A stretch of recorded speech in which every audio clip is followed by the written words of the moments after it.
Je, tunaendana? Je, namjua vya kutosha? Je, tunafikiri sawa sawa? Mwelekeo wetu ni ule ule? Au ni maswali ya muhimu sana ambayo tutakiwa kujiuliza kipindi cha uchumba kabla hujaingia kwenye ndoa. Kabla ya ndoa huwa kinatangulia kipindi cha uchumba, ambacho hiki ni kipindi ambacho mtu unatakiwa uweze kumchunguza mwenza wako, kujua vile ambavyo utaweza kuishi naye. Je, mtaweza kuendana na ile hali, ama utashindwa ama yeye atashindwa kuendana na vile ambavyo wewe ulivyo. Kumbuka kwamba kila mtu unayemwona hapa duniani ana tabia zake, alafu ana haiba yake.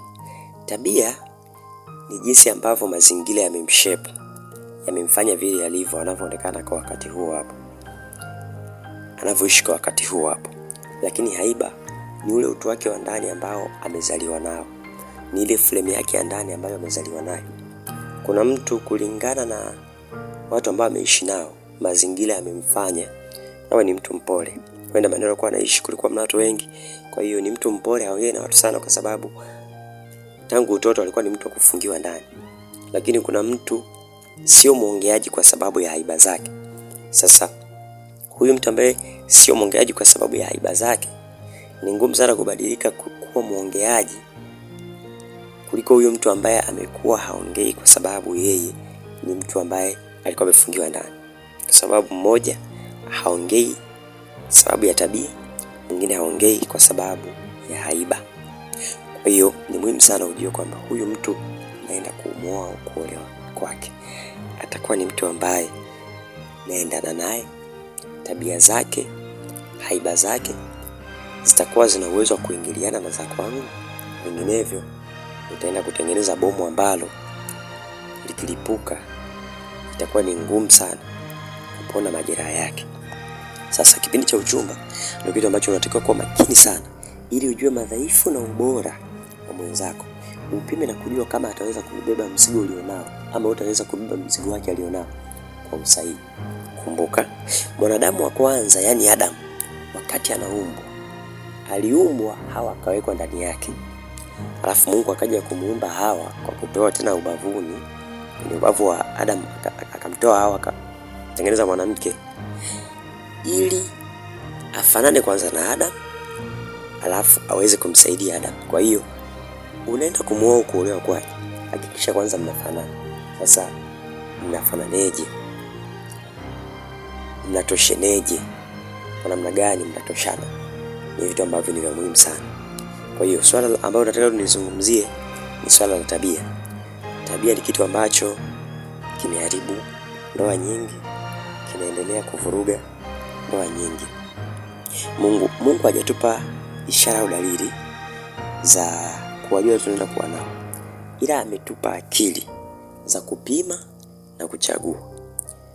Mungu alimpa tu mtu mume ama mke pale ambapo alikuwa anahitaji kufikia lengo fulani ama kutimiza adhima fulani. Mfano, kwenye Biblia tunamuona bwana mmoja alikuwa ni nabii, akaambiwa aende kuoa kahaba. Yalikuwa ni maelekezo ya kimungu, lengo atimize unabii fulani. Tofauti na hapo, kama ilikuwa ni swala la ndoa ambao tunatakiwa kuishi kama kawaida mume au mke, basi Mungu alikuwa anawaacha watu wenyewe wanachagua. Ukiamua sasa kumshirikisha Mungu kwenye swala lako la kwenda kuoa ama kuolewa, ndio Mungu anakusaidia kujua yule mtu amenisaidia. Kwa hiyo mpaka sasa hivi Mungu hatupi wake ama waume, ila ametupa akili za kuweza kumchagua yupi ambaye ni sahihi, yupi ambaye sio sahihi, yupi atatoshana na sisi, yupi hawezi kutoshana na sisi. Kwa hiyo ni swala la muhimu sana kujua kwamba naenda kuolewa naye, atakuwa ananitosha kwenye hiki ama atakuwa anitoshi. Je, niendelee kwa tabia hizi ambazo nimeziona kipindi cha uchumba? Je, zitaweza kufanana na mimi ama itakuwa? Sasa kipindi cha uchumba ni kipindi ambacho kuna mabadiliko mawili. Either uamue kubadilika kitabia mpaka kuelekea wakati wa ndoa ili kwamba uweze kuendana na huyu mtu, ama ubadilishe mtu uachane naye, kwa sababu uchumba unavunjika lakini ndoa haivunjiki. Uchumba ni kipindi cha kuweka ahadi kwa ajili ya ndoa, lakini ndoa ni mkataba ambao ni wa maisha. Kwa hiyo ukielekea kwenye mkataba, ukaweka mkataba ambao ni wa maisha, mkataba usiovunjika, mkataba ambao unavunjika pindi mmoja wenu akifa, basi umeshajifunga tayari. Kama utakuwa unaenda kukutana na mtu ambaye hataweza kuyabeba madhaifu yako. Na siku zote ndoa, kitu cha kwanza kwenye ndoa ni kuweza kubebeana madhaifu. Sasa vijana wengi wa siku hizi tunakuwa tuna hulka ya kuingia haraka kwenye ndoa kwa sababu ya tamaa. Hatuangalii sana kwa habari ya character ama tabia ambazo tunaenda kukutana nazo kwenye ndoa. Tunajali sana vitu vya nje ambao ni tunasema ni phenotype. Tunaangalia tu mambo ya nje, muonekano wa nje, namna gani ana mwili mzuri, namna gani anaonekana vizuri, namna gani ni mcheshi, namna gani anaongea, namna gani anaimba. Tunaangalia sifa za kawaida, lakini hivi ni vitu vya kawaida sana ambavyo huwa vinabadilika. Kipindi hiki cha uchumba ni kipindi ambacho mtu inabidi ufunguke zile tabia zako ambazo unaona kabisa ni ngumu kwako. Inabidi azifahamu. Lengo ni nini? Kuwa wazi. Lengo ni nini? Akufahamu. Wewe mwenyewe umfahamu. Sasa wengi hapa huwa tunaiga.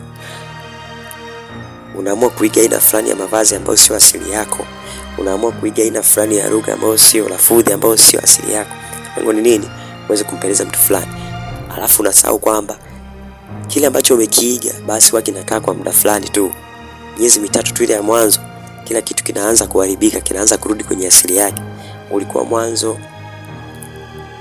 sio muongeaji sana. Umeiga tu tabia moja, nisiongeongee sana, nisijidi kwamba nisije nikaachwa. Lakini baadaye ukishaanza kureact sasa kwenye ndoa, anagundua kwamba ni muongeaji sana, ile heshima inaanza kushuka.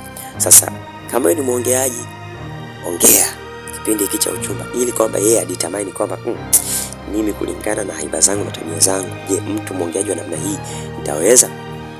Kwa sababu ni kweli kwenye haiba kuna watu ambao kuongea ni asili yao. Kwa hiyo kama kuongea ni asili yake, kwa sanguini atakuwa ana uwezo, kama yeye ni melancholy au ni phlegmatic, kuamua sasa kwa namna huyo anavyoongea sana hivi, basi nitaweza kumwendo hivi, kumwendo hivi, kumwendo hivi. Hivyo ni muhimu uzijue tabia za mtu jinsi alivyo. Tutajifunza kwa habari ya namna ambavyo mwanaume anatakiwa awe, namna ambavyo mwanamke anatakiwa awe. Yapo maswali 7 ambayo Dr. Kingsley Okonkwo ameweza kuyazungumzia kwenye vitabu vyake viwili. Amezungumzia maswali ambayo mwanamke inabidi ajiulize na maswali ambayo mwanaume inabidi ajiulize kabla ya kuweza kuingia kwenye mahusiano. Miongoni mwa maswali ambayo ameandika ni haya maswali mawili. Je, namjua vya kutosha? Je, tunapatana? Kwa hiyo usioe au kuolewa kwa sababu unataka kumvutia mtu, kwa sababu ni Mkristo, kwa sababu kumbuka, nje ya Ukristo kuna mwingiliano wa kijamii, kuna mwingiliano wa kimwili, kuna mwingiliano wa kiakili na mwingiliano wa kusudi.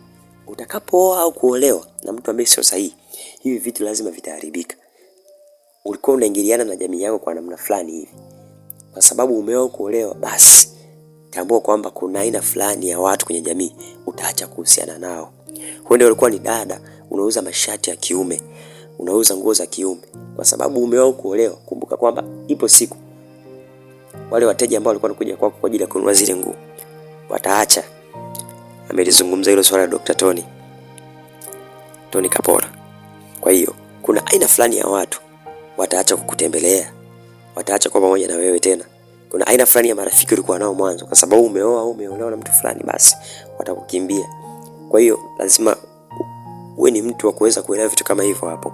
Lakini kuna mwingiliano wa kimwili ambao utapelekea mpaka matunda ya watoto. Lazima uelewe, je, nitaweza sasa kuhandle hicho kitu na huyu mtu kulingana na future yake, jinsi ninavyomuona, jinsi anavyozungumza. Mwingiliano wa kiakili beyond yani capacity yake ya kuwaza ipoje, anaoneje kwa ajili ya kesho, anawazaje, maono yake ni yapi, kusudi lake ni lipi. Kwa sababu ndoa nyingi, baada ya watu kuingia kwenye ndoa, vitu vingi vimevurugika, ikiwepo pia maono. Kuna watu walikuwa na maono makubwa, lakini kwa sababu ya vile ambavyo wameingia kwenye ndoa, basi maono yao yamekufa. Kwa hiyo ni swala la muhimu sana kujua mtu ambaye unaenda kuwa naye huko mbele, je, atakusaidia kutimiza yale maono, atakusaidia kutimiza zile ndoto, atakusaidia kufika kule ambako unatamani kufika. Ndio maana sio vizuri sana kuolewa na mtu ambaye tayari ameshajipata, wewe bado. Anza na mtu ambaye mtakumbuka mlipotoka, mtakumbuka mlikokuwa. ili muweze kushikana vizuri kwa mbele. Lakini ukianza na mtu ambaye tayari ameshapata kila kitu, wewe tu ni kwenda kutumia, utaenda kuwa mtumwa kwenye hiyo ndoa, hautaenda kuifurahia hiyo. Kwa ni muhimu sana ujiulize maswali kama je, tunaendana, tunafikiri sawa sawa, mwelekeo wetu ni ule ule, maadili ya kifamilia. Ndoa ni sawa na mbio ndefu, kwa hiyo lazima ujiandae, lazima ufanye mazoezi, lazima uwajue wale ambao utakuwa unashindana nao, lazima umjue mwenzi wako vizuri, lazima ujue je, nitaweza kuhimili mikiki hii. Swala la muhimu.